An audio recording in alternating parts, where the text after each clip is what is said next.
दहेज के लिए पति बना हैवान।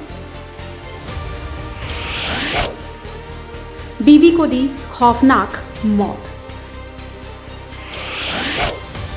पुलिस की गिरफ्तारी के बाद हुआ भयानक खुलासा। वो पापा कह नर्क से बचाने की लगाती रही गुहार, लेकिन पिता के घर से डोली तो पति के घर से अर्थी पर जाने की बात कह माता पिता टालते रहे। ये सीख कई बार लड़कियों को दी जाती है ताकि माता पिता अपनी बेटी के घर को टूटने से बचा सके।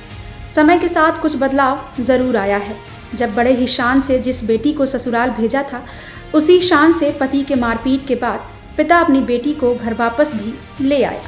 लेकिन कुछ माता पिता अभी भी बेटी के घर बसाने के लिए उसे प्रताड़ना झेलने के लिए मजबूर करते हैं, जिसकी कीमत एक लड़की को अपनी जान देकर भी चुकानी पड़ती है। एक ऐसा ही मामला सामने आया है उत्तर प्रदेश के मेरठ में, जहां पर दहेज के लिए एक पति हैवान बन गया और अपनी ही बीवी के साथ कई महीने तक मारपीट की, उसे खूब टॉर्चर किया और आखिरी में उसे इतनी भयानक मौत दी जिसे सुनकर आपके रोंगटे खड़े हो जाएंगे। लाल जोड़े और सोने के गहनों में नजर आ रही ये लड़की वही है। इसका नाम है गुलाबशाह। तस्वीरों में गुलाबशाह बेहद ही खुश नजर आ रही है, हो भी क्यों ना, क्योंकि ये तस्वीर गुलाबशाह की शादी वाली है। लेकिन हंसती मुस्कुराती ये लड़की अब इस दुनिया में नहीं है। उसे उसी के पति ने करोड़ों के दहेज के लिए मौत के घाट उतार दिया। इस वारदात को अंजाम मेरठ के नौचंदी में दिया गया है, जहां पर गुलाबशाह अपने पति और बच्चे के साथ रहती थी।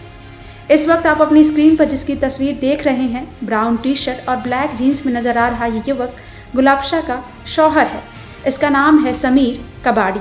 कबाड़ के कारोबारी समीर ने पिछले साल ही गुलाबशाह से शादी की थी। गुलाबशाह के परिवार का दावा है कि उन्होंने शादी के दौरान समीर को 1 करोड़ रुपए नकद, एक लग्जरी कार और लगभग 45 लाख रुपए का सोना दिया था।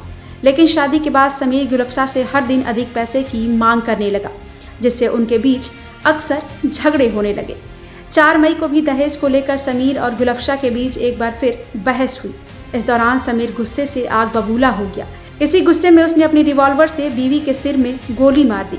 इसके बाद गुलाबशाह को दर्द में तड़पता छोड़कर समीर वहां से फरार हो गया। इस दौरान 8 महीने के बेटे को भी वो अपने साथ ही ले गया। गोली की आवाज़ सुनकर आसपास के लोग मौके पर दौड़े आए, लेकिन समीर वहां से गायब हो चुका था। इसके बाद फौरन गुलाबशाह को अस्पताल ले जाया गया, जहां उसे डॉक्टरों ने मृत घोषित कर दिया। बेटी की मौत की खबर सुन परिवार भी गुलाबशाह के घर पहुंचा और समीर और उसके परिवार के खिलाफ दहेज हत्या की शिकायत दर्ज कराई। इसके बाद पुलिस समीर की तलाश में जुट गई। सोमवार यानी कि 6 मई को पुलिस को मेरठ के लेबर चौक पर समीर के ठिकाने की जानकारी मिली। खबर मिलते ही पुलिस मौके पर पहुंची और छापेमारी के दौरान समीर को धर दबोचा। साथ ही पुलिस ने समीर के पास से वो हथियार भी बरामद कर लिया है। फिलहाल समीर को गिरफ्तार कर लिया है, जहां पर पुलिस उससे लगातार पूछताछ कर रही है। पुलिस का कहना है कि जल्द ही इस मामले को सुलझा लिया जाएगा। ब्यूरो रिपोर्ट, क्राइम तक।